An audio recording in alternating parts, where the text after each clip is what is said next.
Shalom sahabat Gebada, apa kabar hari ini?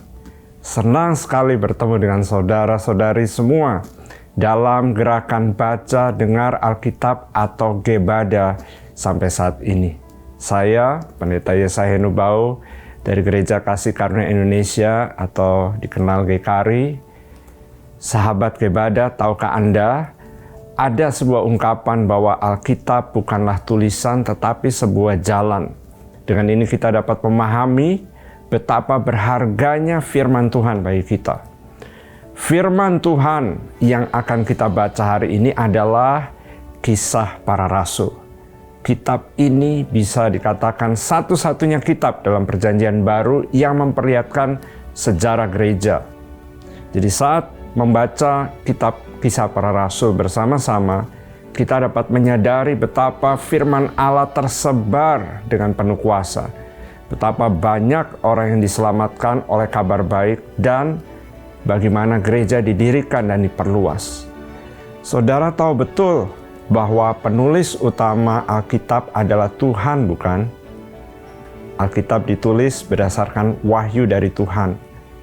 Secara khusus Tuhan memilih manusia dan membuat mereka menuliskannya. Lalu, siapakah penulis Kisah Para Rasul? Akan saya beri petunjuk. Orang yang menulis Injil Lukas juga adalah menulis Kisah Para Rasul. Tentu saudara sudah menebak dalam hati, kan? Ya, benar sekali. Tabib Lukas adalah penulis kitab Lukas dan Kisah Para Rasul. Dengan demikian dapat dikatakan Injil Lukas adalah bagian pertama dan Kisah Para Rasul adalah bagian kedua. Bahkan penerima kitab Lukas dan Kisah Para Rasul adalah orang yang sama. Dia adalah seseorang bernama Theophilus. Kita tidak terlalu mengenal orang ini, tetapi kita tahu bahwa dia adalah seseorang dengan status tinggi. Sebelumnya Theophilus hanya tahu sedikit tentang Yesus. Jadi kitab Lukas ditulis untuk menjelaskan hal tersebut secara rinci. Lalu setelah Yesus naik ke sorga, bagaimana gereja didirikan dan Injil diperluas, dapat dikatakan bahwa kitab Kisah Para Rasul ditulis untuk menyampaikan informasi tentang hal ini. Sesuai namanya, kitab ini adalah catatan pelayanan para rasul. Roh Kuduslah yang membantu para rasul melakukan semuanya itu.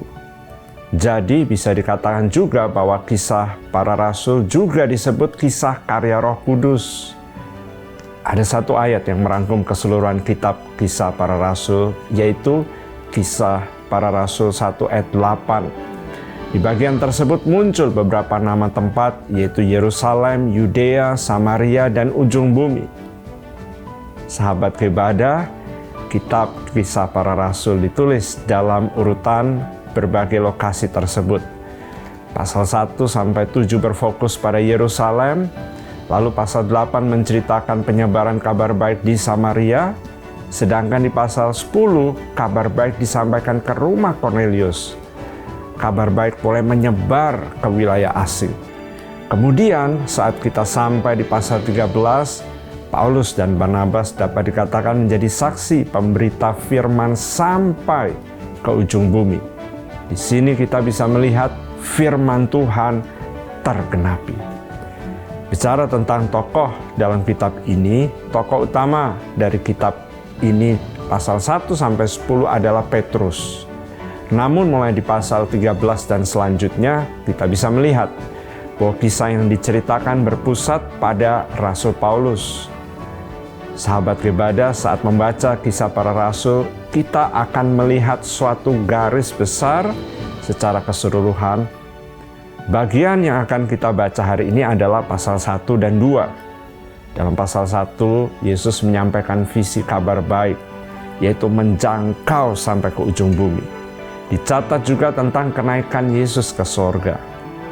Lalu di pasal 2 dikisahkan tentang bagaimana Roh Kudus memperlengkapi jemaat yang berkumpul di hari Pentakosta dengan berbagai karunia, sehingga mereka dapat bersaksi tentang firman Allah dengan penuh kuasa. Sementara itu, Petrus bersaksi tentang firman Tuhan kepada orang-orang yang datang. Dan kemudian 3.000 orang menjadi percaya kepada Tuhan Yesus. Lalu kehidupan jemaat mula-mula di Yerusalem dituliskan dengan sangat indah. Kita bisa menghayati kisah tentang kuasa firman Tuhan dan Roh Kudus dalam kitab Kisah Para Rasul ini. Sambil menyadari bahwa untuk melanjutkan Kisah Para Rasul dengan pasal 29 dan seterusnya adalah menjadi tanggung jawab kita. Jadi mari kita mulai merenungkan kitab Kisah Para Rasul ini bersama-sama.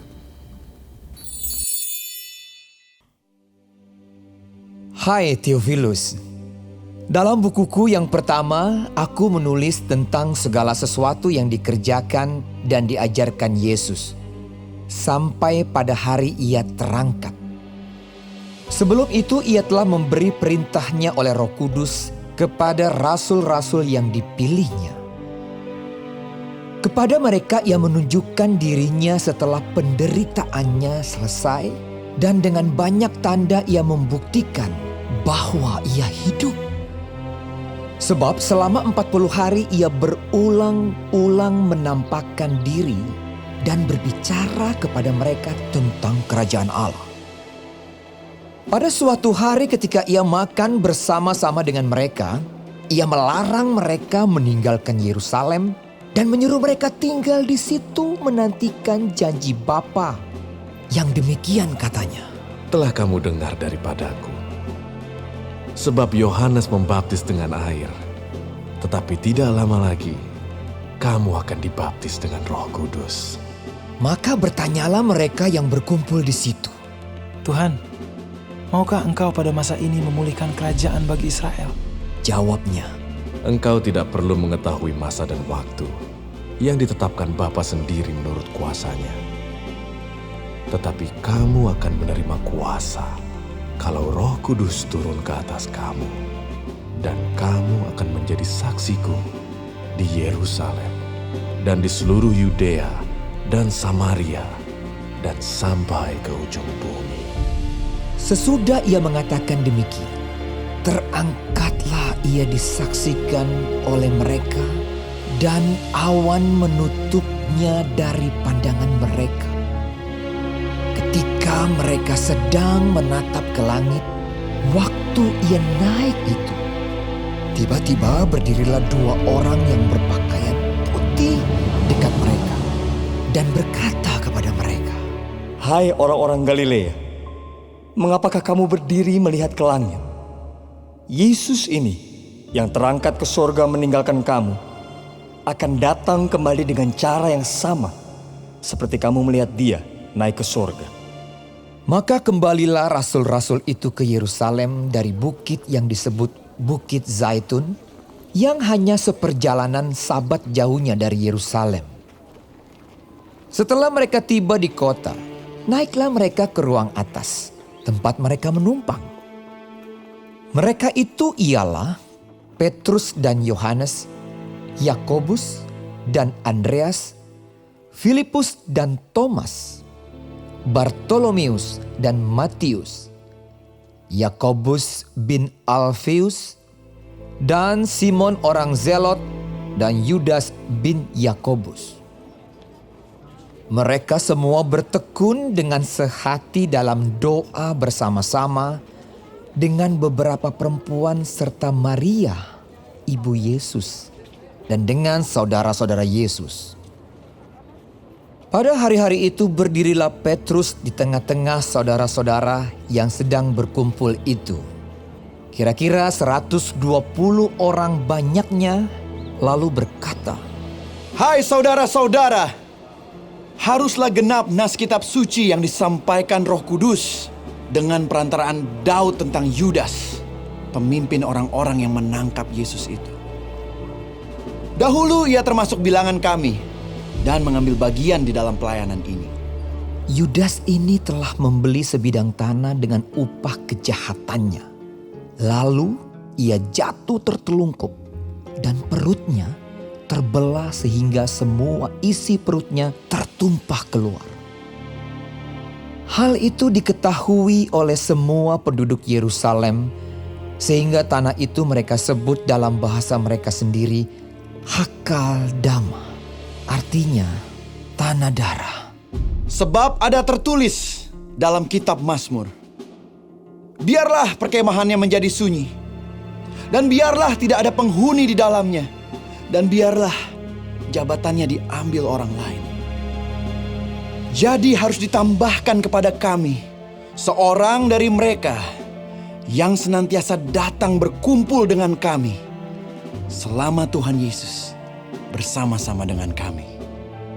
Yaitu mulai dari baptisan Yohanes sampai hari Yesus terangkat ke sorga, meninggalkan kami untuk menjadi saksi dengan kami tentang kebangkitannya.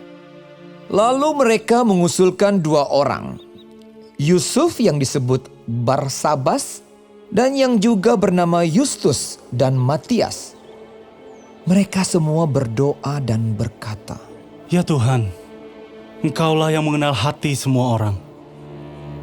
Tunjukkanlah kiranya siapa yang Engkau pilih dari kedua orang ini untuk menerima jabatan pelayanan, yaitu kerasulan yang ditinggalkan Yudas, yang telah jatuh ke tempat yang wajar baginya. Lalu mereka membuang undi bagi kedua orang itu, dan yang kena undi adalah Matias. Dengan demikian, ia ditambahkan kepada bilangan ke-11 rasul itu.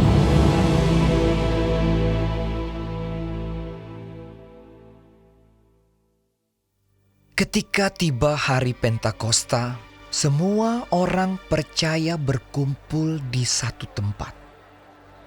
Tiba-tiba turunlah dari langit suatu bunyi seperti tiupan angin keras yang memenuhi seluruh rumah di mana mereka duduk. Dan tampaklah kepada mereka lidah-lidah seperti nyala api yang bertebaran dan hinggap pada mereka masing-masing. Maka penuhlah mereka dengan Roh Kudus.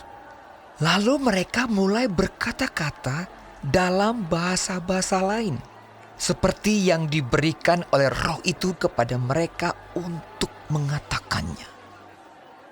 Waktu itu di Yerusalem, diam orang-orang Yahudi yang saleh dari segala bangsa di bawah kolong langit. Ketika turun bunyi itu, berkerumunlah orang banyak. Mereka bingung karena mereka masing-masing mendengar rasul-rasul itu berkata-kata dalam bahasa mereka sendiri. Mereka semua tercengang-cengang dan heran, lalu berkata, Bukankah mereka semua yang berkata-kata itu orang Galilea? Bagaimana mungkin kita masing-masing mendengar mereka berkata-kata dalam bahasa kita sendiri, yaitu bahasa yang kita pakai di negeri asal kita? Kita orang Partia, Media, Elam, penduduk Mesopotamia, Yudea dan Kapadokia, Pontus dan Asia, Frigia dan Pamfilia, Mesir dan daerah-daerah Libya yang berdekatan dengan Kirene, pendatang-pendatang dari Roma, baik orang Yahudi maupun penganut agama Yahudi, orang Kreta dan orang Arab. Kita mendengar mereka berkata-kata dalam bahasa kita sendiri tentang perbuatan-perbuatan besar yang dilakukan Allah. Mereka semuanya tercengang-cengang dan sangat termangu-mangu sambil berkata seorang kepada yang lain, Apakah artinya ini? Tetapi orang lain menyindir. Mereka sedang mabuk oleh anggur manis. Maka bangkitlah Petrus berdiri dengan ke-11 rasul itu, dan dengan suara nyaring ia berkata kepada mereka, Hai kamu orang Yahudi, dan kamu semua yang tinggal di Yerusalem, ketahuilah dan camkanlah perkataanku ini. Orang-orang ini tidak mabuk seperti yang kamu sangka, karena hari baru pukul 9. Tetapi itulah yang difirmankan Allah dengan perantaraan Nabi Yoel. Akan terjadi pada hari-hari terakhir. Demikianlah firman Allah, bahwa aku akan mencurahkan rohku ke atas semua manusia. Maka anak-anakmu laki-laki dan perempuan akan bernubuat. Dan teruna-terunamu akan mendapat penglihatan-penglihatan. dan orang-orangmu yang tua akan mendapat mimpi. Juga ke atas hamba-hambaku laki-laki dan perempuan akan kucurahkan rohku pada hari-hari itu. Dan mereka akan bernubuat. Dan aku akan mengadakan mujizat-mujizat di atas di langit. Dan tanda-tanda di bawah di bumi. Darah dan api dan gumpalan-gumpalan asap. Matahari akan berubah menjadi gelap gulita. Dan bulan menjadi darah.